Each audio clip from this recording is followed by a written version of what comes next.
हरिओम। स्वागत करते हैं आप सभी का इस गीता चर्चा में। लगभग 5,500 साल पहले महाभारत युद्ध के दौरान जब अर्जुन पूरी तरह से मोहग्रस्त हो गए थे और युद्ध नहीं करूंगा इस भाव में आ गए थे, तो भगवान श्री मुख से निकली हुई श्रीमद् भगवद गीता, जो लगभग 700 श्लोकों में बंधी हुई है, एक महत्वपूर्ण हमारे भारतीय संस्कृति का शास्त्र है, जहां पर जीवन के हर प्रश्न, हर उलझन का समाधान है। 18 अध्यायों में बंधी हुई इस गीता के सभी श्लोकों की व्याख्या हम आपके सामने लेकर आए हैं, जिससे आप गीता के मर्म को जान सके, समझ सके और उसको अपने जीवन का हिस्सा बना सके। इसी कड़ी में आज हम चतुर्थ अध्याय पर हैं, चौथा अध्याय, और चौथे अध्याय का आज जो श्लोक प्रारंभ कर रहे हैं वो है 10वां श्लोक। 10वां श्लोक भगवान कह रहे हैं कि पहले भी जो राग, भय और क्रोध से मुक्त होकर अपने मन को मुझ में लगाकर और मेरे आश्रित होकर बहुत से भक्त ज्ञान तप से पवित्र हुए थे, वे सब मेरे स्वरूप को प्राप्त हो चुके हैं। पहले भी जो राग, भय और क्रोध से मुक्त होकर, बहुत ही महत्वपूर्ण बात भगवान यहां पर कर रहे हैं कि कैसे मुझको प्राप्त हो सकते हैं। हम चाहते तो हैं कि हम परमात्मा को प्राप्त हो जाएं, लेकिन उसका तरीका बता रहे हैं। वो क्या, ऐसी क्या शुरू में फॉर्मेलिटीज हैं जिनको हमें ध्यान रखना होगा। तो पहली बात है वीत राग होना। वीत राग का मतलब है, एक होता है राग। राग का मतलब है कि भैया मुझे कुछ चाहिए, मेरी आसक्ति है, धन पे है, स्त्री पे है, घर पर है, ये राग है, ये अटैचमेंट है। उसकी तरफ हम बढ़े चले जाते हैं, उसकी तरफ हम खींचे चले जाते हैं, उसको पा लेना चाहते हैं। जब तक पा ना लें तब तक चैन नहीं आता, और जब पा लें वो हमारे साथ है तो बस उसी की तरफ हमारी नजर बनी रहती है। ये राग है। क्योंकि राग द्वेष पैदा करता है। जहां राग होता है वहां द्वेष होता है। जिनसे राग करते हो उन्हीं से द्वेष करते हो, जिनसे प्यार करते हो उन्हीं से झगड़ लेते हो। इसलिए घर घर में झगड़े होते हैं, क्योंकि सबसे राग होता है। अब जब व्यक्ति राग का दोष देखता है कि ये तो द्वेष आ रहा है, तो व्यक्ति उससे विरक्त होने की कोशिश करता है। जब वो द्वेष थोड़ा बढ़ जाता है तो व्यक्ति सोचता है अरे सब बेकार है, क्या रखा है, छोड़ो इस काम धंधे को, छोड़ो इस परिवार को, छोड़ो इस दुनियादारी को, छोड़ो इस धन कमाने के चक्कर को। जिनके लिए कर रहे हैं वही हमें आंखें दिखा रहे हैं, वही हमसे बात नहीं कर रहे हैं, उनका ही रूठा रूठा है, तो क्या रखा है। तो व्यक्ति के अंदर एक विरक्ति पैदा होती है, वो वैराग पैदा होता है। अब राग से वो दूर भागना चाहता है, वो छोड़ देना चाहता है सब कुछ। वो कहता है कुछ नहीं रखा इसमें। इसलिए लोग छोड़ देते हैं, संन्यास ले लेते हैं, जंगल चले जाते हैं, काम धंधा छोड़ देते हैं, बात करना छोड़ देते हैं, बहुत कुछ छोड़ने लगते हैं। अर्थात एक वैराग, एक विरक्ति आ जाती है। राग है पकड़ लेने की प्रक्रिया, उसी में रहने की प्रक्रिया, और फिर एक विरक्ति आती है, उससे दूर भागने की प्रक्रिया। दोनों में वस्तु वही है, एक की तरफ जा रहे हैं और एक से दूर भाग रहे हैं। जब धन से दूर भागेंगे तो अंदर तो धन ही पड़ा है ना, किसी चीज से दूर भाग रहे हैं। अंदर तो स्त्री या पुरुष है ना कि उससे दूर भाग रहे हैं। अंदर तो घर या व्यापार है ना कि उससे दूर जाना है, इसलिए संन्यास लेना है, इसलिए आध्यात्मिक होना है, इसलिए धार्मिक होना है, इसलिए हमें आश्रम में रहना है, क्योंकि उसमें द्वेष पैदा हो रहा है। तो राग है पकड़ लेने की प्रक्रिया, उसमें रह जाने की प्रक्रिया। द्वेष है, द्वेष, फिर जब द्वेष पैदा होता है तो वैराग पैदा होता है, दूर भागने की प्रक्रिया। दोनों में कर्म बन रहे हैं। और ऐसे ही होता है, जैसे आप कभी शमशान घाट किसी की अंतिम यात्रा में गए हो तो वहां पर जाकर लगता है अरे सब दुनिया तो बिल्कुल बेकार है, फानी है, सबको यही आना है तो काहे का झंझट, बेकार, छोड़ो। तो एक वैराग सा पैदा होता है। शमशानी वैराग है, क्षणिक वैराग है, लेकिन होता है। भगवान यहां पर जिस राग की बात कर रहे हैं, वीत राग की बात कर रहे हैं, अर्थात राग और वैराग्य से ऊपर उठ जाना। एक तीसरी बात, एक है कि राग और उससे दूर भागना वैराग्य, और दोनों से, राग और वैराग्य से ही ऊपर उठ जाने की प्रक्रिया को वीतराग कहते हैं। जहां पर जिनके जो धन है, स्त्री है, मकान है, व्यापार है, वो है, लेकिन मुझे कुछ उसका असर नहीं हो रहा। वो नहीं है तो भी कुछ असर नहीं हो रहा। होना या न होना, जब दोनों में मैं सम हो जाऊं, अर्थात मैं दोनों से ऊपर उठ जाऊं, ना मुझे द्वेष परेशान करे, ना राग परेशान करे, और ना मैं उससे दूर भागने की कोशिश करूं। अंदर से ही एक ऐसी स्थिति हमारी पैदा हो जाए, वो अवस्था, वो स्थिति वीतराग कहलाती है, जहां पर हम ना आसक्त होते हैं, ना अनासक्त होने की कोशिश करते हैं। हम पूरी तरह से वीत राग हो चुके होते हैं, परे हो चुके होते हैं। तो ऐसी स्थिति भगवान कह रहे हैं कि पहले तो वीत राग की अवस्था हो, और फिर दूसरी भगवान बात कर रहे हैं कि भय ना हो, डर ना हो। हमारे अंदर डर बहुत होता है, जीवन में बहुत सारे डर, छोटे बड़े, हमारे साथ साथ चलते रहते हैं। और सबसे बड़ा जो डर होता है ना, वो कभी आप देखना, वो होता है मौत का डर, जाने का डर, खोने का डर, जो है लुट जाने का डर, छूट जाने का डर, चोरी हो जाने का डर, चले जाने का डर, जो भी है।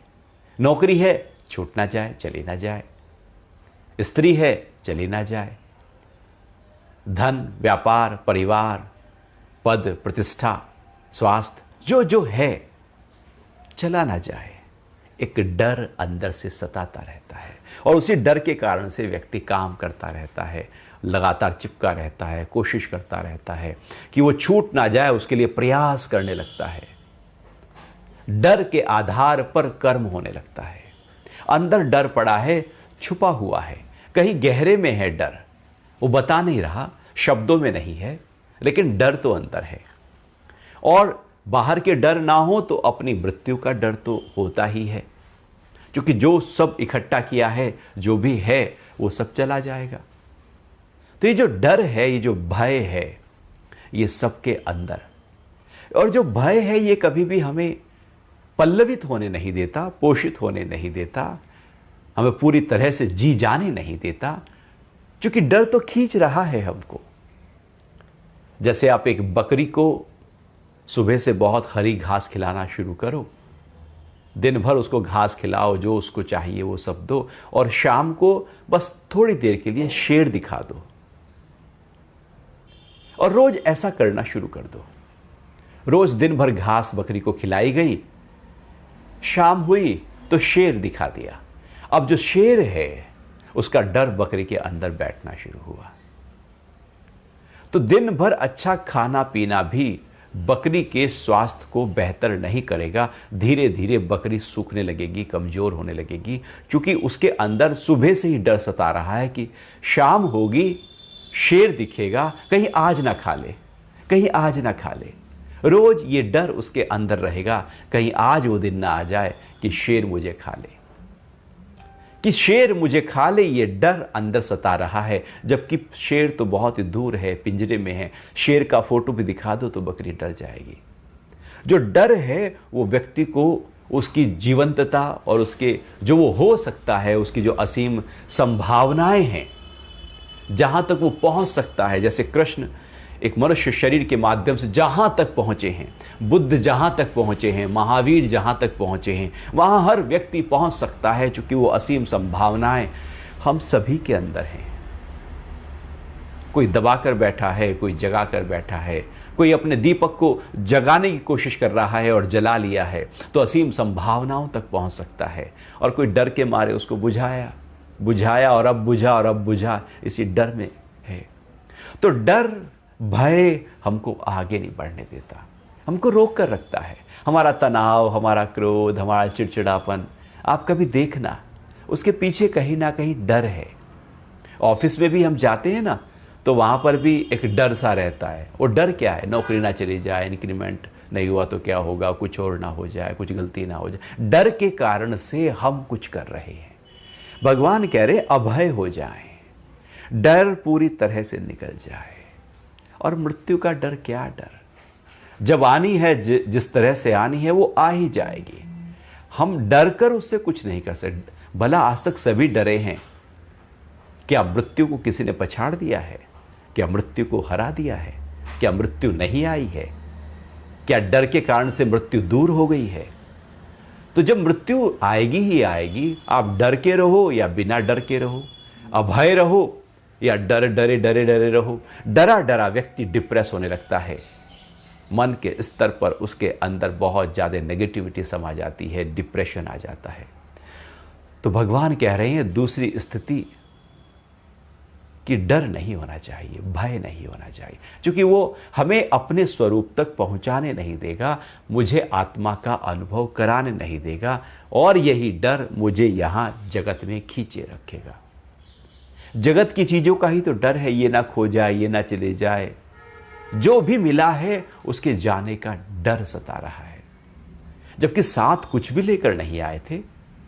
यहीं से मिला था, छूट भी जाएगा। जब पहले से ही पक्का रखो कि आज नहीं तो कल छूट ही जाएगा। अब आप ट्रेन में कहीं सफ़र कर रहे हैं, यात्रा कर रहे हैं, आपको पता है ये सीट मुझे मिली है, कुछ समय के लिए मिली है, छूट जाएगी। अब ये थोड़ी है कि आप ट्रेन से उतरे और फिर परेशान हो रहे हो कि वो सीट इतनी अच्छी थी, इतना मैंने साफ़ किया था, इतना ध्यान दिया था, आसपास अगरबत्ती भी लगाई थी, मैंने तो उसकी पूजा भी की थी, मैंने तो बहुत ध्यान दिया था, वो सीट तो चली गई, और आप परेशान हो रहे हैं। या पहले से ही परेशान होना शुरू हो गए, आप बैठे नहीं कि ये छूट जाएगी, मैं तो यहाँ से बॉम्बे जाऊँगा, 12 घंटे का सफ़र है और ये तो सीट छूट जाएगी। आप परेशान होते जा रहे हैं। तो यात्रा का मज़ा कब लेंगे? वो तो छूटेगी तो छूट ही जाएगी। डर जबरदस्ती का हमने थोपा है, डर होता थोड़ी है। डर के कारण से तो हम, चूंकि डर आज का नहीं है, हमारे अंदर सदियों से डर पड़ा है। जब हम जंगल में रहते थे तो वहां पर डर ही था कोई आ ना जाए, वो थ्रेड हमेशा बनी रहती थी, कोई आ ना जाए, कोई आक्रमण ना हो जाए, और उसी कारण से हम सरवाइव करते थे। तो वो डर आज का नहीं है, पूरी तरह से इनवाइव हो गया है, डीएनए में कहीं गहरे में चला गया है कि कहीं जोर से भी आवाज़ हो तो मैसेज भौंचक के होकर देखते हैं, दरवाज़ा तेज भी बंद हो तो हम डर जाते हैं, क्योंकि वो डर पड़ा है कि कभी आवाज़ें हुई थी और हमको मारा गया था। वो डर पड़ा है कभी आवाज़ें हुई थी और भूकंप में हम दब के मर गए थे। वो डर न जाने अनजाना सा हमारे अंदर पड़ा ही है। भगवान कह रहे हैं वो डर ना हो। और तीसरी बात भगवान और कह रहे हैं कि क्रोध से भी मुक्ति पानी है। अब ये प्रश्न उठता है, ये क्रोध यहां क्यों आ गया? क्रोध क्या है? क्रोध है जब हमारे अंदर कोई कामनाएं पैदा होती हैं, जैसे पहले भी भगवान ने दूसरे अध्याय में इसकी चर्चा की, हमने काफ़ी गहरे पे इसकी चर्चा कर चुके हैं, जो वीडियोस अवेलेबल हैं यूट्यूब के ऊपर, आप देख सकते हैं। तो वहाँ पर भगवान कह रहे हैं जब हमारे अंदर काम होता है, इच्छा होती है, कोई भी इच्छा आपके अंदर उठी कि नहीं मुझे ये चीज़ चाहिए, अब वो इच्छा से पहले कामना उठी और कामना से हमने किसी चीज़ को देखा, अरे तो बहुत अच्छा है, आसक्ति पैदा हुई और कहा कि अब ये चाहिए। अब जब चाहिए और उसके बीच में कोई रुकावट पैदा हो जाए तो आपको क्रोध पैदा होता है। जैसा चाहिए, जब चाहिए, जिस तरह से चाहिए, जिस समय चाहिए, जिससे चाहिए, जो चाहिए, जब वो पैदा ना हो रहा हो, प्रकट ना हो रहा हो, वो ना हो रहा हो, गुस्सा आता है, क्रोध आता है। और फिर क्रोध से बहुत ज़्यादा हमारे अंदर की मूढ़ता पैदा होती है, स्मृति खराब होती है, बुद्धि खराब होती है और फिर व्यक्ति अपनी स्थिति से गिर जाता है। उसका मन बिखर जाता है, बुद्धि बिखर जाती है, इसलिए वो सोचने समझने की क्षमता उसके अंदर कहीं खो जाती है। इसलिए क्रोध में निर्णय नहीं लेने चाहिए। क्रोध में व्यक्ति संबंधों को खराब करता है, व्यापार को खराब करता है। जो भी कुछ है उसका खराब हुआ है क्रोध के कारण से। यदि क्रोध ना होता तो वो बहुत आगे बढ़ सकता है, लेकिन क्रोध है वो इच्छा पर टिका हुआ है, उसकी पूर्ति ना हो तो हम हिलते रहते हैं और ये चलता रहता है सिलसिला। व्यक्ति बूढ़ा हो जाता है, वो क्रोध में ही रहता है और वो कभी ना कभी क्रोध आता है, कभी जाता है, कभी बहुत ज़्यादा क्रोध हो जाता है, कभी कम हो जाता है। सारे द्वेष, सारे झगड़े, सारी दुश्मनी क्रोध पे ही तो टिकी है। सारे घर घर में डिवोर्स जो हो जाते हैं क्रोध पे ही तो हैं। अहंकार को ठेस लगती है, क्रोध पैदा होता है। इच्छाएं पूरी ना हो तो क्रोध पैदा होता है। तो क्रोध हमें बाहर की तरफ ले जाता है। बुद्धि जो आत्मा की तरफ जानी थी, मन जो एकाग्र होकर अंतर्मुखी होना था, वो ही बिखर गया। अब वही बिखर गया जो माध्यम था पहुंचाने का। जैसे मान लो ऑफिस जाना है, कार से जाना है, बाइक से जाना है, वही खराब हो जाए तो कैसे पहुंचेंगे? बड़ी मुसीबत हो जाएगी। तो जो माध्यम है वो ठीक होने चाहिए। तो माध्यम है हमारी इंद्रियां, हमारा मन, हमारी बुद्धि। तो यदि क्रोध आ गया, भय आ गया और वहां आसक्ति पैदा हो गई तो ये माध्यम ही खराब हो गए। इसलिए भगवान ने कहा वीतराग, निर्भयता और क्रोध से ऊपर, क्रोध से पूरी तरह से मुक्त हो जाना। तो तीन चीजों का जब आप ध्यान रखेंगे तो भगवान कह रहे हैं इनसे हम मुक्त हो जाएंगे। तो क्या होगा? मुक्त होकर अपने मन को मुझ में लगाकर। तो तीनों को हमने ध्यान दिया। उसके बाद दूसरी बात कर रहे हैं, मन को मुझ में लगाकर, अर्थात उस परम तत्व में। वो जो परमात्मा सब जगह व्याप्त है। या मुझ में का मतलब केवल कृष्ण नहीं, अर्थात वो परमात्मा जो पूरे ब्रह्मांड में ओतप्रोत है। क्योंकि कृष्ण के मुख से तो परमात्मा ही बोल रहे हैं, परमात्मा ही खुद कृष्ण बनकर बोल रहे हैं, उस साकार में निराकार बोल रहे हैं। अब भगवान कृष्ण की बोली वो एक व्यक्ति की नहीं बल्कि परमात्मा की बोली हो जाती है। तो मुझ में मन लगाकर, अर्थात लगातार हमारा मन जो बाहर अपने में, अपने वालों में, इसमें उसमें, इच्छा में लगा रहता है, सुबह से उठकर रात तक हम अपने मन को पता नहीं कहाँ कहाँ उलझाए रखते हैं, भटकाए रखते हैं, रमाए रखते हैं। हमें ही नहीं पता कहाँ गंद में हो जाता है, डिप्रेस हो जाता है, परेशान हो जाता है। परमात्मा ने जीवन दिया है, न जाने कब तक है ये। तो क्यों ना मन को फूल की तरह खिलाएं। खिला हुआ फूल, प्रसन्न मन ही परमात्मा की तरफ जा सकता है। मायूस, हताश, निराश मन, भला बासी फूल पूजा के काम आते हैं? वो आ ही नहीं सकते, क्योंकि बासी हो गए हैं। ऐसे ही परेशान मन कभी भी परमात्मा की तरफ नहीं जा सकता, वो तो प्रसन्न मन ही जा सकता है। तो मुझ में लगाकर और मेरे आश्रित होकर बहुत से भक्त ज्ञान तप से पवित्र हुए थे। अर्थात परमात्मा में मन लगाया और परमात्मा के प्रति ही आश्रित हो गए, पूरी तरह से समर्पित हो गए परमात्मा के प्रति। परमात्मा का आश्रय लेना है।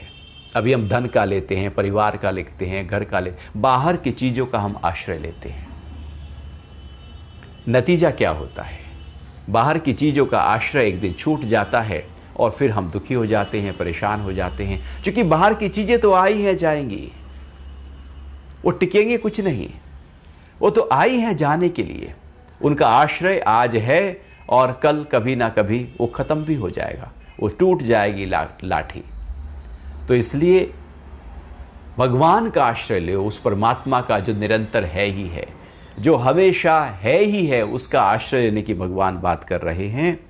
और ज्ञान से उस परम पिता परमात्मा के उस आत्मज्ञान का अनुभव करते हुए उसको बंद किया हो, अर्थात उस भाव में टिके हो, अपने आप को उस परम तप, उस ज्ञान में हमने टिकाया हो।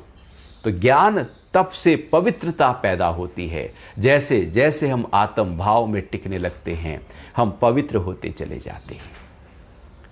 इसके बाद भगवान और गहरी बात कर रहे हैं इसी श्लोक में, क्योंकि बहुत ही गहरा श्लोक है।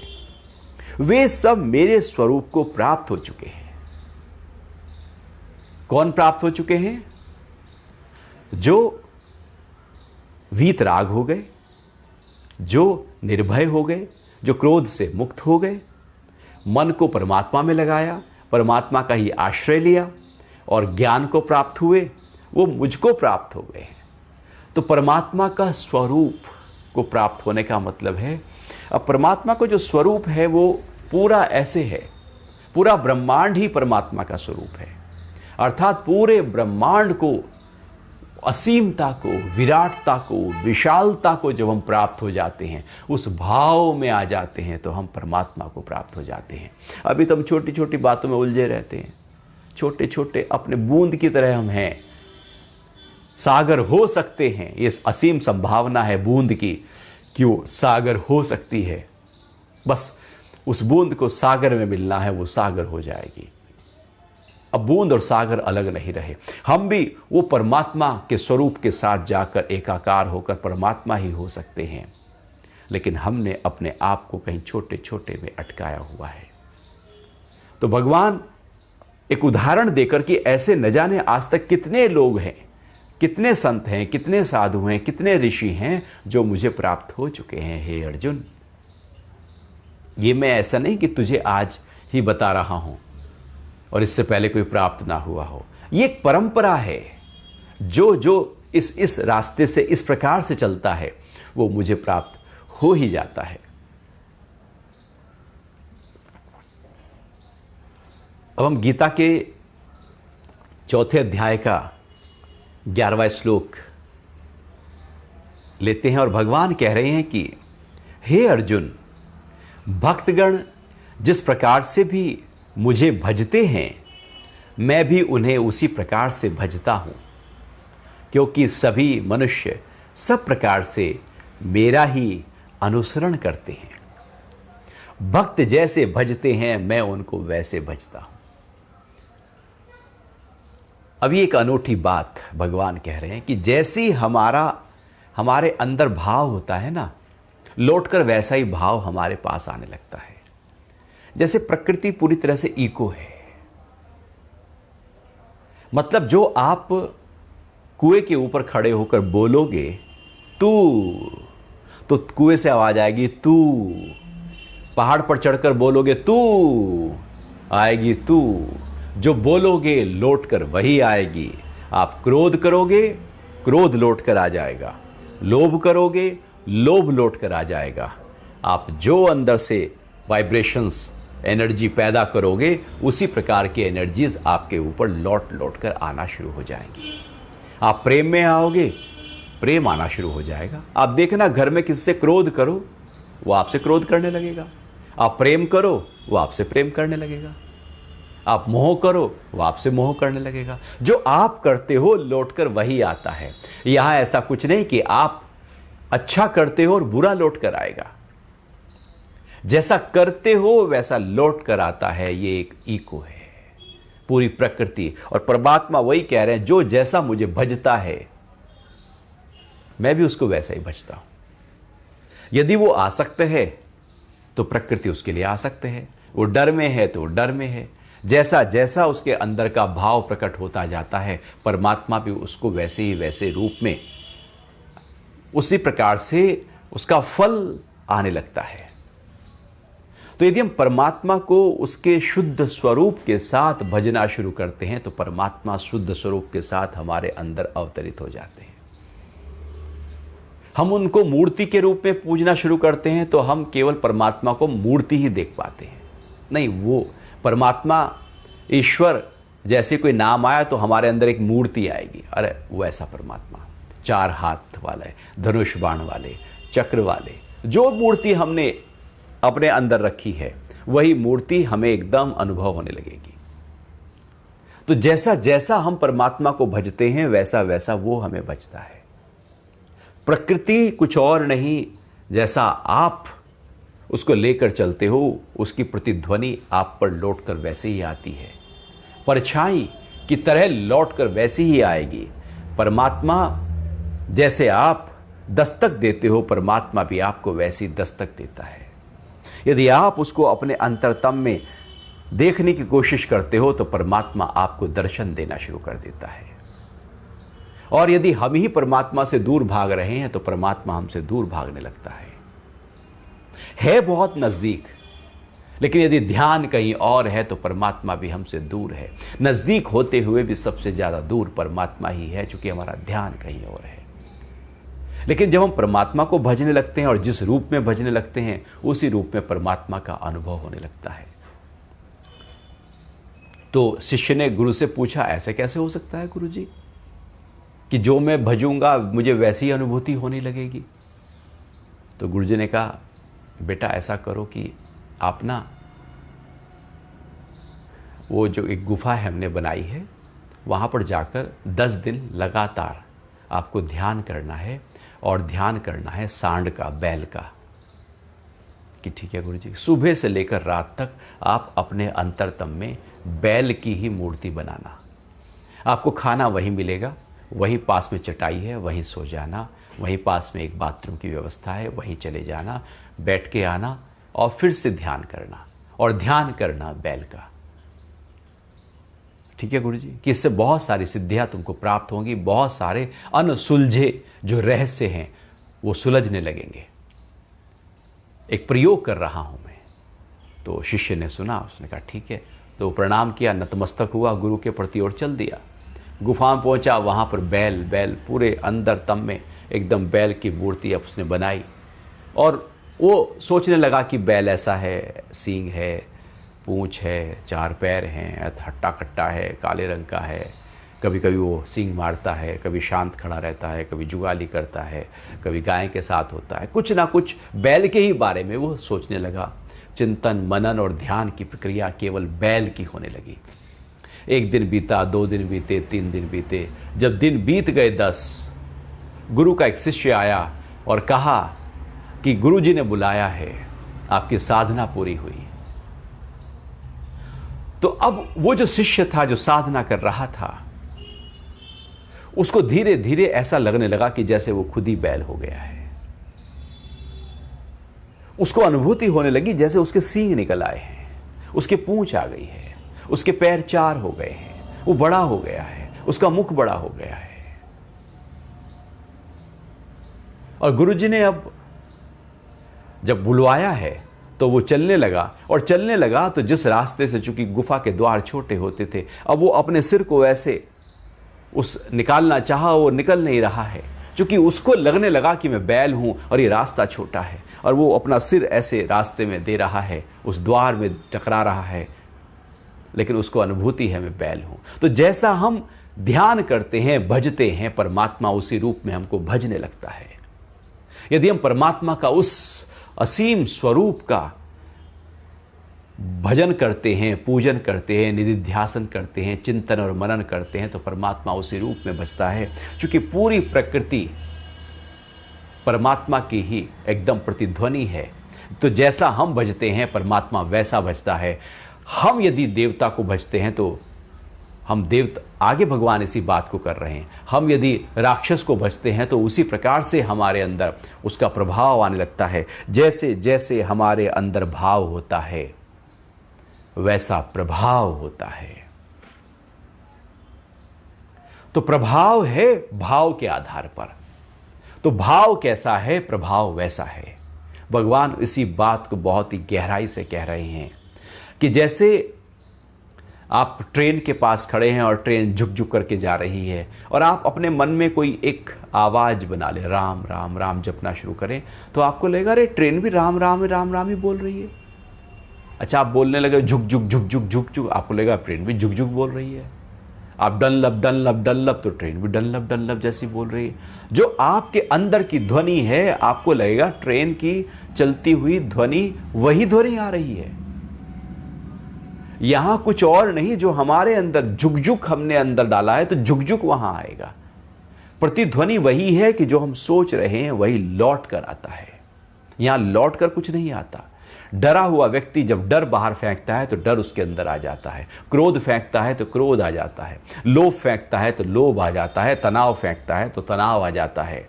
इसलिए बहुत कोशिश करनी है कि हम बाहर क्या फेंक रहे हैं।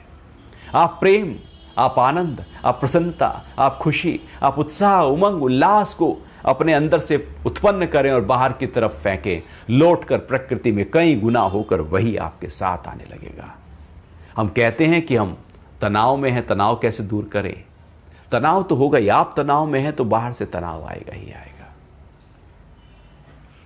तो भगवान कह रहे हैं कि तो जैसे मुझे भजते हैं मैं भी उनको वैसे ही भजता हूं। चौथे अध्याय का 12वां श्लोक भगवान फिर आगे उसी बात को और गहराते हुए जा रहे हैं।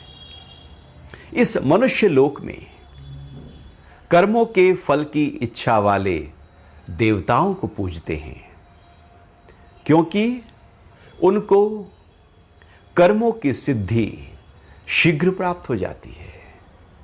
मनुष्य लोक में कर्मों के फलों की इच्छा वाले देवताओं को पूजते हैं, क्योंकि उनको कर्मों की सिद्धि शीघ्रता से प्राप्त हो जाती है। अब यदि हम देखें, बड़ी कमाल की बात है कि हम जब परमात्मा को पूजते हैं, हम मंदिर जाते हैं, घर में कोई अनुष्ठान करते हैं, कोई व्रत करते हैं, कोई पूजा पाठ का आयोजन करते हैं, तो साथ साथ कोई इच्छा भी चलती है।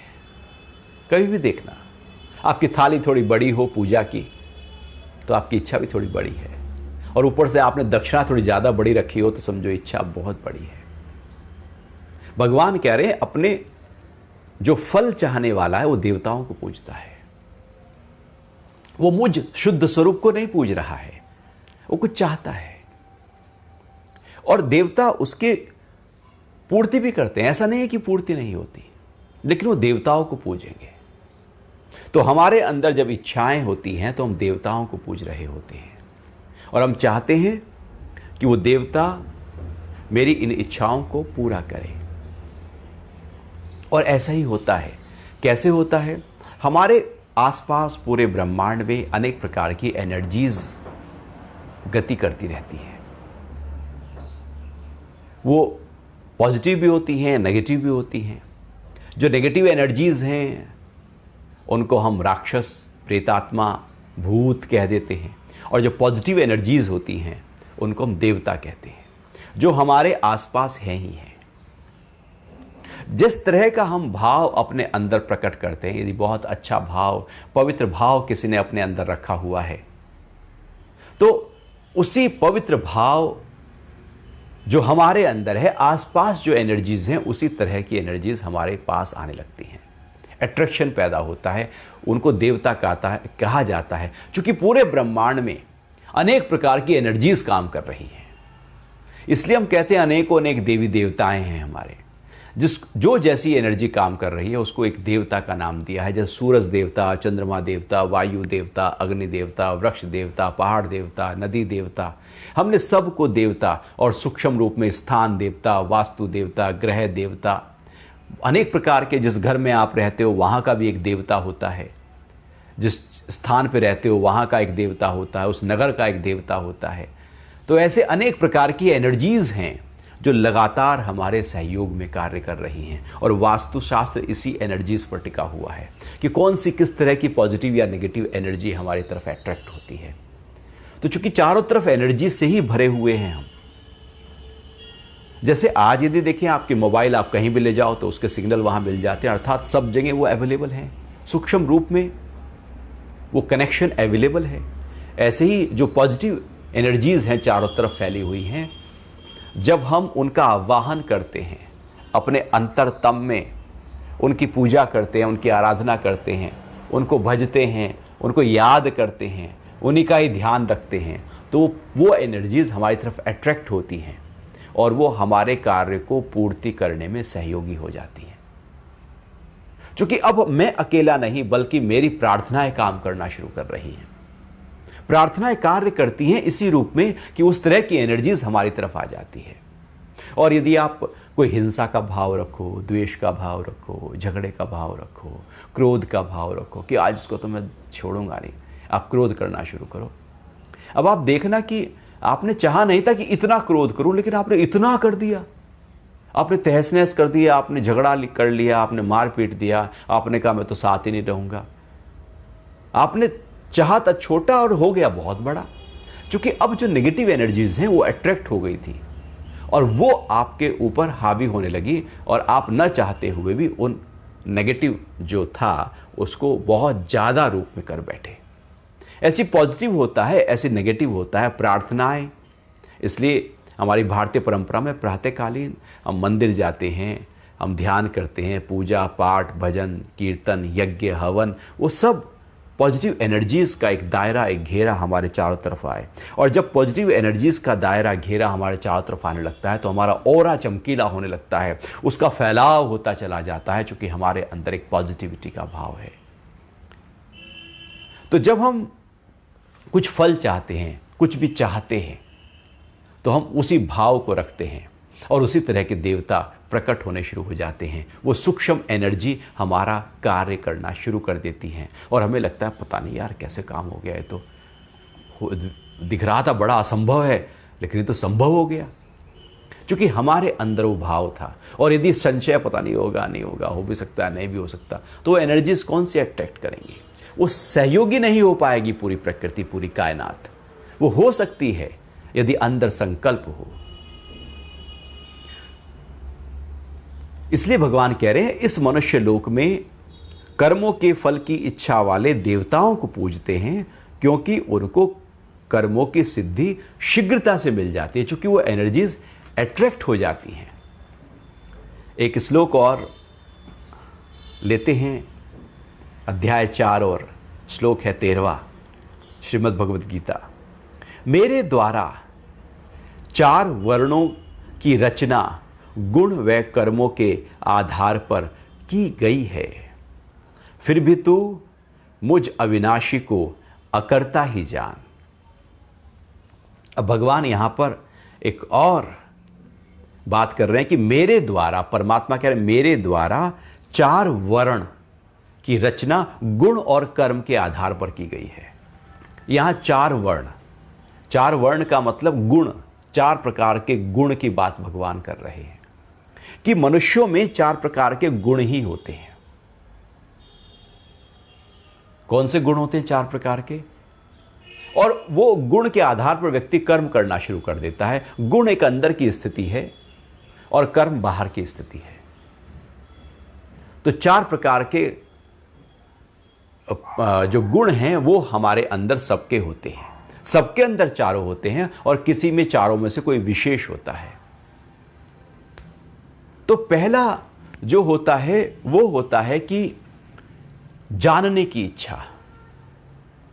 पहला गुण सबके अंदर, किसी के अंदर बहुत ज्यादा होता है, जानने की इच्छा, ज्ञान की इच्छा। कुछ भी लगातार एक जिज्ञासु की वृत्ति होती है कि ये भी जानो, ये भी जानो, प्रकृति को जानो, चीजों को जानो, विज्ञान को जानो, खोजने की इच्छा, तलाशने की इच्छा अंदर से होती है। ज्ञान और विज्ञान को खोज लेने की इच्छा, आत्मा को खोज लेने की इच्छा, ज्ञान को खोज लेने की इच्छा और बाहर विज्ञान को भी पूरी तरह से अनुसंधान कर लेने का भाव होता है। जितने भी वैज्ञानिक हैं, प्रोफेसर्स हैं जो केवल यही कार्य कर रहे हैं, खोजना खोजना। इसलिए इतना जो बाहर प्रकृति में आज के समय में इतना विज्ञान एकदम पल्लवित हो गया है और बहुत ज़्यादा साइंटिस्ट ने कार्य किया है। तो वो साइंटिस्ट का मतलब है कि जिन्होंने खोजना, जिसने चाहा कि कुछ खोजो इस प्रकृति के अंदर और क्या है, क्या क्या संभावनाएं हो सकती हैं। एक बाहर की तरफ खोज रहा है वो वैज्ञानिक बनता है और एक अंदर की तरफ खोज रहा है वो ज्ञानी बनता है। वैज्ञानी और ज्ञानी, जो अंदर खोज रहा है वो भी खोज रहा है, जो बाहर खोज रहा है वो भी खोज रहा है। तो ये पहला वर्ण होता है जो लगातार खोजबीन करते रहते हैं, जिज्ञासु। इन्हीं को ही हमारी भारतीय परंपरा में ब्राह्मण नाम दिया है। ब्राह्मण मतलब ऐसा नहीं कि जो ब्राह्मण घर में जन्मा वो ब्राह्मण, जिसके अंदर लगातार कुछ खोज लगी हुई है वो ब्राह्मण है।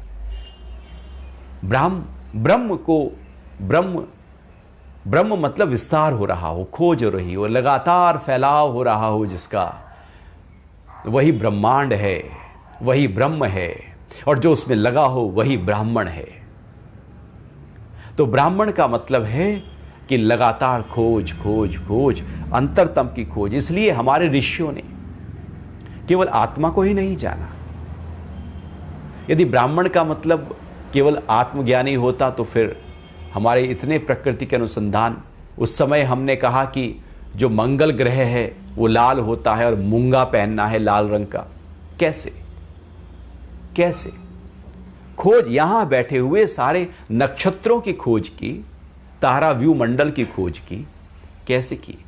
तो अनेक प्रकार के जितने भी बाहर के अनुसंधान हैं जो हमारे ऋषियों के माध्यम से हुए, चूंकि उनके अंदर एक खोजने का भाव था, उनको ब्राह्मण कहा। ये पहला गुण है और ये होता ही है। और कई बार पैसा मिले ना मिले, कीर्ति हो ना हो, पद आए ना आए, लेकिन उसके अंदर जिज्ञासा रहती है, कुछ और पाऊं, कुछ और खोजूं, कुछ और अंदर गहरे में जाऊं। बाहर और सब छोड़ देता है। ये पहला गुण भगवान कह रहे हैं मेरे द्वारा रचन हुआ है व्यक्ति में, जिसको हमने ब्राह्मण कह दिया। फिर भगवान कह रहे हैं कि एक दूसरे व्यक्ति होते हैं, वो हमेशा कोशिश करते हैं कि शक्ति, पावर, बल, पराक्रम, ऊर्जा वो खोजते रहते हैं, उसको पाने चाहते हैं, उसको चाहते हैं कि वो मेरे अंतरतम में आ जाए, मैं बली हो जाऊं, मैं पराक्रम हो जाऊं, मैं हुष्ट पुष्ट हो जाऊं, मैं बहुत ज़्यादा एकदम बलवान हो जाऊं, मैं सबको पछाड़ दूं, मैं पराक्रमी होकर जीवन जीऊं और लगातार उस पराक्रम को बनाए रखने के लिए, उस बल को बनाए रखने के लिए कोशिश करता रहूं। और इसीलिए सारी शक्ति का अनुसंधान हुआ, इसलिए युद्ध होते हैं, इसलिए सारे अखाड़े, जिम और जितने भी, जो केवल बल बल बल, जब अंदर बल की इच्छा होती है कि मेरे अंदर वो भाव प्रबल हो जाए, तो भगवान कह रहे हैं दूसरा गुण मैंने डाला है कि जो बल चाहते हैं, शक्ति चाहते हैं, उनको हमने क्षत्रिय कहा है। और एक तीसरे होते हैं जो धन धन और धन, हमेशा धन की वो अनुसंधान नहीं करेंगे, वो ऐसे ही कोई एक्सरसाइज भी नहीं करेंगे, जिम विम कुछ नहीं करेंगे, बस वो तो अपना धन के पीछे पड़ जाएंगे, भले पेट मोटा हो जाए। इसलिए कहते थे ऐसा कोई सेठ नहीं जिसका निकला पेट नहीं। तो धन के अलावा उनके अंदर कुछ और रुझान नहीं होता। वो पत्नी को भी प्रेम करते हैं तो उसके पीछे भी धन है, बच्चों को भी प्रेम करते हैं तो पीछे धन है कि ये कमा के लाएंगे। धन उनका केंद्र होता है। जिनके जीवन का केंद्र धन हो जाए वो वैश्य कहलाते हैं। अच्छे हैं, सब अपना गुण है, परमात्मा ने कोई छोटा बड़ा थोड़ी कहा है, लेकिन उनके अंदर के गुण जो डीएनए है, भगवान डीएनए की बात कर रहे हैं कि मैंने 4 डीएनए डाल दिए हैं, वो डीएनए जैसा है वैसा ही वो प्रकट करेगा।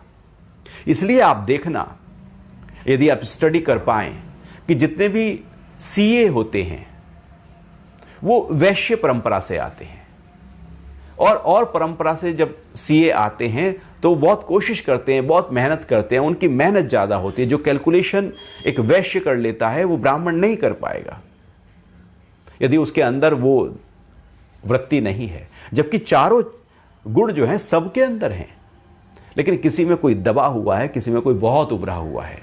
तो वैश्य में धन का बहुत ज़्यादा भाव होता है।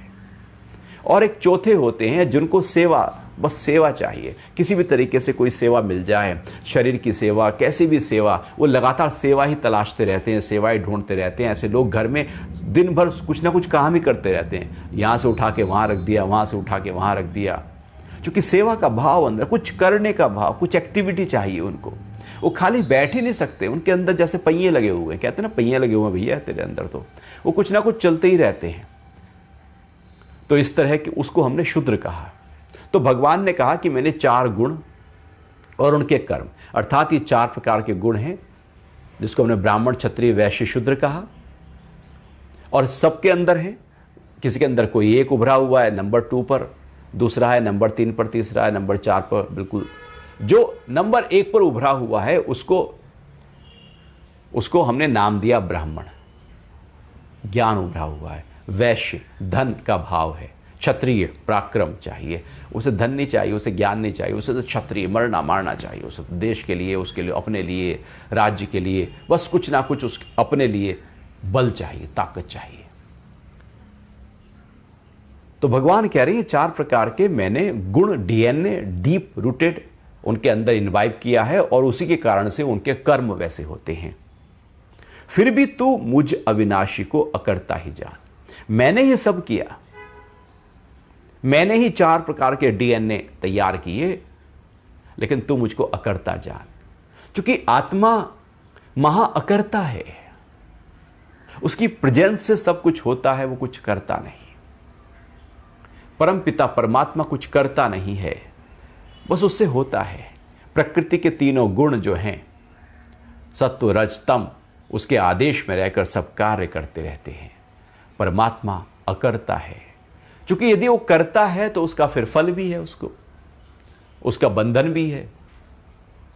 क्योंकि हमने किया तो उसका भोगना भी हमें पड़ेगा।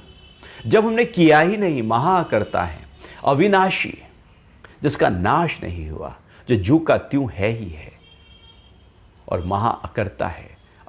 सब कुछ करते हुए भी नहीं करता। क्योंकि वो नहीं करता, उसकी प्रेजेंस में उनका जो प्राण तत्व है, जो महाप्राण है, वो जो महाशक्ति है, वो करती है। जिसको दैवी पार्वती, जिसको शक्ति हमने कहा है, वो करती है, जो पूरे ब्रह्मांड में फैली हुई है। एक है शिव तत्व, एक है शक्ति तत्व। शिव कॉन्शियसनेस है, आत्मा है, परम तत्व है, और उनकी शक्ति जो है वो सब कुछ करती है, पूरे ब्रह्मांड की क्रियाकलापों को व्यवस्थित करती है। धरती घूम रही है, सूरज चंद्रमा पूरे सब कुछ परफेक्ट चल रहा है। परमात्मा की प्रेजेंस में प्राण सब कुछ कर रहा है। प्राण महा करता है, परमात्मा महा करता है। तो इस तरह से आज हमने 4थे अध्याय के 13 श्लोक तक चर्चा की और कोशिश की कि आप उसको थोड़ा सा समझ पाएं, जान पाएं और अपने जीवन का हिस्सा बना पाएं। गीता को अपने जीवन का हिस्सा बनाना है, तब देखें जीवन में कुछ आनंद ही और है। अभी आपके प्रश्नों का समय है, आपके जो प्रश्न हो उस पर बात कर सकते हैं।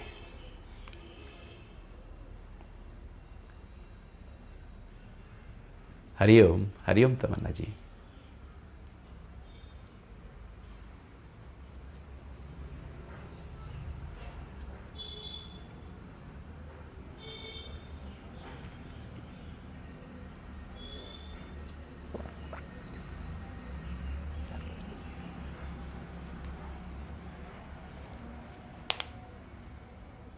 जब हालात प्रतिकूल बन जाते हैं इशिता जी, अपनी उम्मीद को कैसे जगाए रखें? जब पेड़ देख रहा है कि सामने बहुत तेज हवाएं चल रही हैं, तो क्या करता है? वो अपनी जड़ों को कसकर पकड़ लेता है। यदि वो पेड़ अपनी जड़ों को पकड़ने में, मट्टी से पकड़ने में नाकाम हो गया, तो पेड़ उखड़ जाते हैं। विपरीत परिस्थितियां उनको उखाड़ देती हैं जिन्होंने अपने अंदर से मजबूती को, अपने स्वरूप को, अपने आनंद को, अपनी खुशी को, अपने होने को छोड़ दिया है। विपरीत प्रतिकूल परिस्थितियां ऐसे व्यक्तियों को पूरी तरह से तहस नहस कर देती हैं। प्रकृति भी ऐसे ही है। जो मजबूती के साथ टिके रहते हैं, फिर वो बहुत बढ़ जाते हैं। आप रेडवुड ट्रीज जाकर देखें, कैलिफोर्निया में कितनी लंबे चौड़े हजारों सालों से खड़े हैं। न जाने क्या क्या झेला है प्रकृति की मारों को उन्होंने, लेकिन वो खड़े हैं जो कि त्यों खड़े हैं। प्रतिकूलताएं आएंगी, सबके जीवन में आएंगी, आपके आएंगी, मेरे आएंगी। ऐसा कोई व्यक्ति नहीं है जिसके जीवन में प्रतिकूलता ना हो। लेकिन उन प्रतिकूल परिस्थितियों को हम कैसे हैंडल करते हैं, ये महत्वपूर्ण है। ये महत्वपूर्ण है कि मुस्कुराते हुए, ये महत्वपूर्ण है कि जब प्रतिकूल परिस्थितियां हैं तो हमने अपनी शांति को, अपनी एकाग्रता को, अपनी जो कार्य कुशलता है उसको छोड़ा नहीं, अपने अंदर से हिले नहीं। प्रतिकूल परिस्थितियां हिलाएंगी, हमें नहीं हिलना। यदि आप नहीं हिले, अडिग रहे, खड़े रहे, परिस्थितियां आएंगी, चली जाएंगी। सुनामी आएगा, चला जाएगा। भूकंप आएगा, चला जाएगा। तूफान आएगा, चला जाएगा। यहां ऐसा कुछ भी नहीं जो ठहर जाए। कोई परिस्थिति हमेशा के लिए नहीं ठहरती, आएगी, जाएगी। मैं खड़ा रहा, यदि मैंने अपने आप को पकड़ा रहा तो परिस्थितियां चली जाएंगी, मैं खड़ा रह जाऊंगा। लेकिन यदि मैं ही टूट गया उस समय, तो परिस्थितियों मुझे उखाड़ कर ले जाएंगी। इसलिए किसी शायर ने कहा है ना कि मेरे गम मेरे साथ बहुत दूर तक गए, मेरे गम मेरे साथ बहुत दूर तक गए, मैं भी चलता गया वो भी चलते गए, मैं भी चलता गया वो भी चलते गए, मैं न थका वो थक गए और दूर हो गए। यदि हम थक गए तो गम हमारे ऊपर आ गए, यदि हम न थके तो गम दूर हो गए। क्योंकि उनको जाना है, परिस्थिति को जाना है, वो ठहर नहीं सकती, क्योंकि प्रकृति परिवर्तनशील है। यहां कोई दुख, भारी से भारी दुख भी जब आता है, कुछ समय बाद लगता है कि ठीक है ना, वो भी चला जाता है। इसलिए जब प्रतिकूल परिस्थितियां घटे तो पकड़ लेना अपने साथ, क्योंकि यही समय है परीक्षा का। अब पास हो जाना है मजबूती के साथ, अपने आप को, उस मुस्कुराहट को, उस प्रसन्नता को, उस अपने होने को, एहसास को बनाए रखना। आप पाएंगे कि आप खड़े हैं, अड़िग हैं। हरिओम।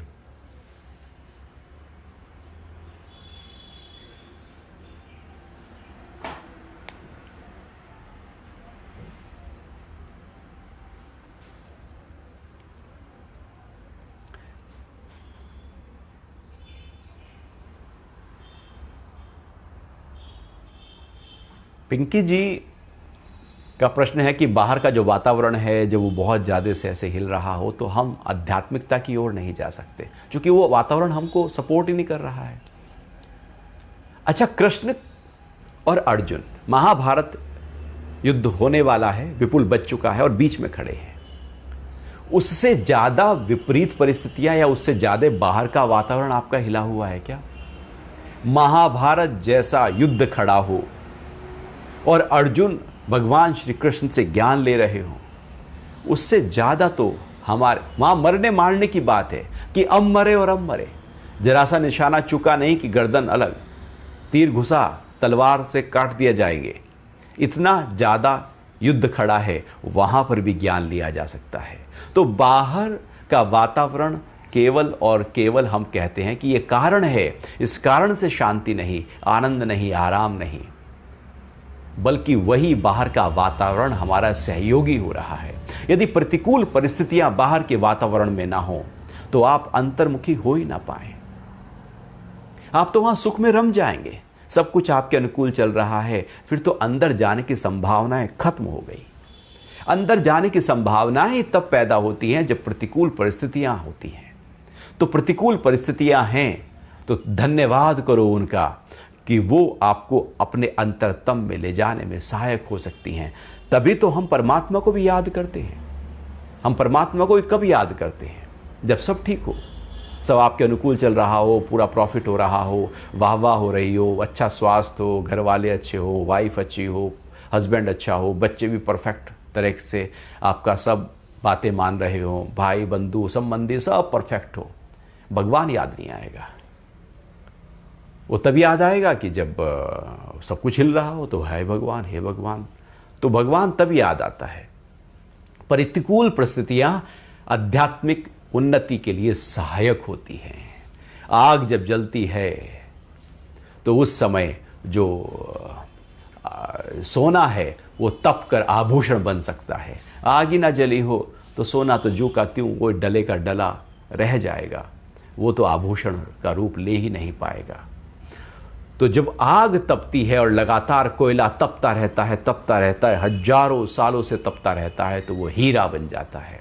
और वो बाहर तमस ही ना हो, वो तपन ही ना हो, वो पूरी तरह से उसने अपने आप को झोंका ही ना हो उस अग्नि में, तो वो निखर नहीं सकता। इसलिए प्रतिकूल परिस्थितियों को जब पैदा हों तो उनमें हिलो नहीं, उसमें कहीं अपने अंतरतम के आनंद को ढूंढना शुरू करो, मिल जाएगा। क्योंकि वो अब परमात्मा ने एक समय दिया है, ये समय है, सही समय है। इसलिए अर्जुन को भी वही सही समय मिला युद्ध के दौरान। इसलिए अनेक प्रकार के जितने भी ऊंची स्थिति में पहुंचे हैं, कहीं ना कहीं किसी ना किसी रूप में प्रकृति ने उनको कहीं नुकसान पहुंचाया था, प्रतिकूल परिस्थितियां थी, और वहां से उन्होंने अपने आप को फिर आगे बढ़ाया है। जगत में भी ऐसे ही होता है और जगदीश को पाने के लिए भी ऐसे ही होता है। तो थैंक्स करें। जी तमन्ना जी।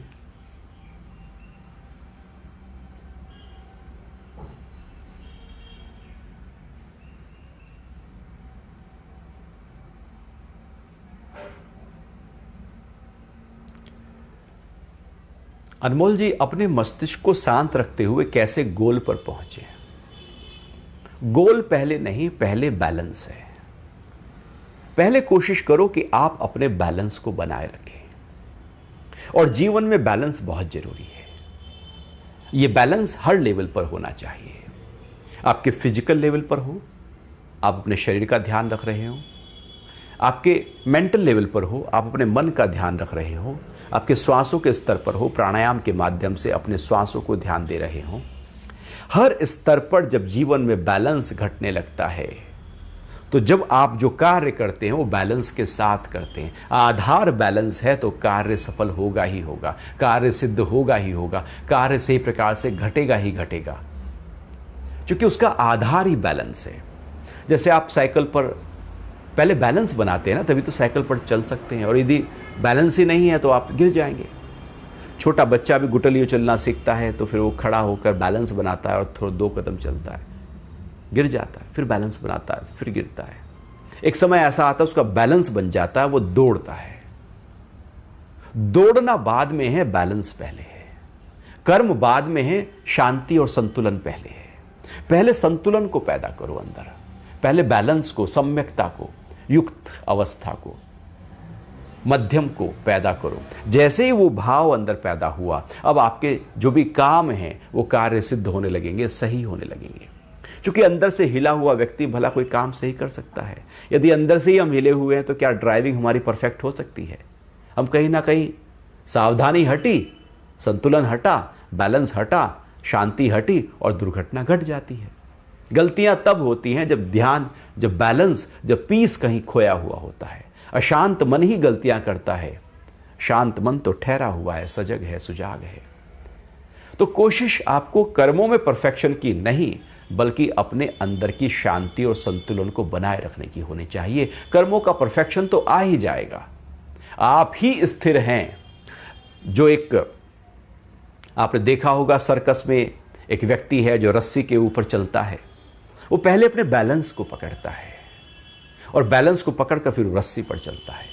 ऐसा नहीं कि रस्सी पर चलने के बाद बैलेंस पकड़ता है, पहले वो बैलेंस पकड़ता है अपना, अब रस्सी पर चलना शुरू करता है। एक नृत्य की भी आप देखना, वो पहले बैलेंस को पकड़ती है। एक बैले डांसर केवल अंगूठे पर वो डांस कर रही है, वो पहले बैलेंस को पकड़ती है, अब अपने शरीर को घुमाती है। बैलेंस नहीं छूट उसका, वो घूम रही है लेकिन बैलेंस को पकड़ा हुआ है। तो बैलेंस पकड़कर कर्म करना है, नॉट कर्म करते हुए बैलेंस को पकड़ना है। फिर तो उल्टी गिनती हो गई, वो तो बिल्कुल उल्टी यात्रा शुरू हो गई हमारी। उल्टी यात्रा क्या है कि हम कर्म कर रहे हैं और वहां शांत रहें, वहां आराम में रहें, वहां संतुलन रहें, कर्म मुझे हिला ना पाए। नहीं, आप घर से निकलो तो शांत होकर निकलो। आप हिले हुए निकल रहे हैं, क्रोध में निकल रहे हैं, तो सब कुछ दिन में गड़बड़ी तो होगा। सुबह उठे, अपनी शांति को पकड़ो, हे परमात्मा मैं आज खुश रहूंगा, प्रसन्न रहूंगा, आनंद में रहूंगा, बस ये पक्का कर लो। और उसी पक्के भाव के साथ दिन भर सारे काम करना शुरू कर दो। आप पाएंगे आपका मन संतुलित है। जो भी काम करो पहले बैलेंस को पकड़ो, ठहराओ अपने आप को, अपने सांसों पर ध्यान लाओ, अपने शरीर को स्थिर करो, एकाग्र करो, ध्यान हटाओ सब जगह से, और उसके बाद फिर कार्य करो। आप जैसे एक कुक बनाने, जब आप खाना बनाते हैं घर में, तो आप सब मसाले, सब सब्जी वब्जी काट के फिर तो गैस जलाते हैं, एक बैलेंस तैयार कर देते हैं पूरे एकदम खाना बनाने की प्रक्रिया का। यदि वो बैलेंस ही नहीं है और सब्जी कटी नहीं है और चूल्हा आपने स्टोव जला दिया है और फिर सब्जी काट रहे हैं और फिर ढूंढ रहे नमक कहाँ है, चीनी कहाँ है, ये कहाँ है, वो कहाँ है, सारे में खड़दू तार रखा है, इसका मतलब बैलेंस नहीं है। कर्म तो कर रहे हो लेकिन हिल के कर रहे हो। सब कुछ परफेक्टली पहले तैयार हो जाए, इसलिए जो काम करना हो उसके लिए पहले बस आराम से रिलैक्स हो जाएं। इसलिए अच्छे काम से पहले हम परमात्मा को याद करते हैं, अर्थात उस संतुलन को याद करते हैं, उस शांति को याद करते हैं, उसका ध्यान करते हैं, फिर कार्य में जाते हैं। जिससे संतुलन के साथ जब कार्य में जाते हैं तो कार्य सिद्ध हो जाता है। जी तमन्ना जी।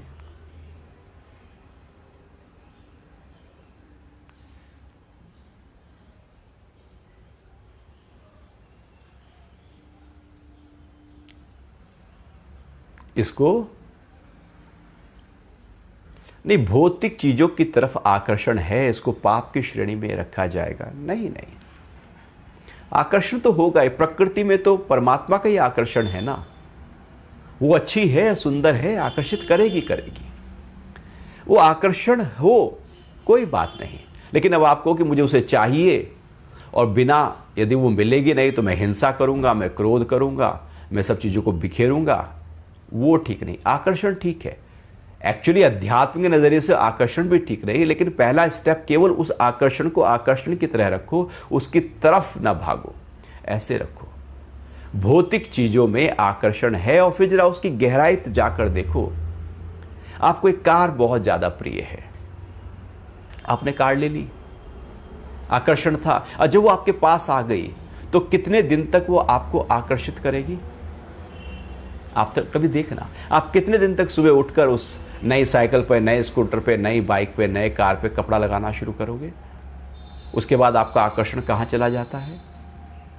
वो आप शादी करते हो, कुछ दिन तो आकर्षण रहता है, उसके बाद वो आकर्षण कहाँ चला जाता है?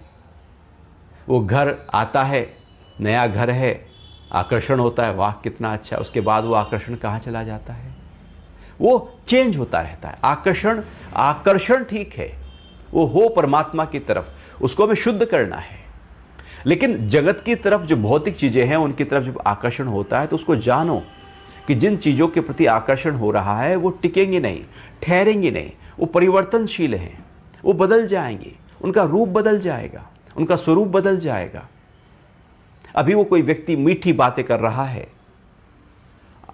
आकर्षित कर रहा है आपको, लेकिन कल को वो यदि द्वेष की बातें करे, अपमान की बातें करे तो आकर्षित करेगा? वो नहीं करेगा। वो चीज़ें अभी बहुत अच्छी लग रही हैं और उसका मेंटेनेंस बढ़ जाए, बहुत खर्च होना शुरू हो जाए तो आकर्षण देगा आपको। अभी आपको सोने की माला बहुत आकर्षित कर रही है और खो जाए तो हिल जाओगे आप। आकर्षण आपको दुख की तरफ लेकर जा रहा है, परेशानी की तरफ ले जा रहा है, ऐसे आकर्षण को थोड़ा समझना पड़ेगा। आकर्षण हो, चूंकि परमात्मा का एक बहुत ही अनूठा गुण है आकर्षण, इसलिए कृष्ण मतलब आकर्षण जिसमें है। आकर्षण जब जगत के पदार्थों में है तो वही आकर्षण परमात्मा की तरफ जा सकता है। यदि आकर्षण ही नहीं है तो कैसे जाएगा? आकर्षण हो, लेकिन उसकी गहराई को समझते जाओ, समझते जाओ। अब पदार्थ से उठकर, वो जगत से उठकर वो आकर्षण आपका जगदीश की तरफ चला जाएगा। लेकिन आपकी कोशिश हो कि जहाँ पर पदार्थों पर आकर्षण आप कर रहे हैं, अभी तक किया था, अभी तक मिला था, आखिर उससे हुआ क्या? वो पाप हो सकता है, तब होगा जब उसके प्रति आप इतने आकर्षित हो जाओ कि अब वही चाहिए, आप सब कुछ तहस नहस करो, सब कुछ नुकसान करो, क्रोध करो, काटो, तोड़ो, बिखेरो और उसे पा लेना चाहो, और वो नहीं मिले तो उसे मार दो, ऐसे कर दो, बिखेर दो, तोड़ दो, फेंक दो। ऐसे ही करते हैं हम क्रोध में। वो आकर्षण, वही राग द्वेष का कारण बन जाता है। तो उसको पहले से समझो कि कहीं ये द्वेष का कारण ना बन जाए, कहीं मेरे हलचल का कारण यही ना बन जाए। इसलिए भगवान ने कहा वीत राग हो जाओ, आसक्ति से परे उठ जाओ, शुद्ध आकर्षण करना शुरू करो परमात्मा की तरफ। ये अशुद्ध आकर्षण जो बदलता रहे, इसकी जरूरत नहीं है। हरि ओम।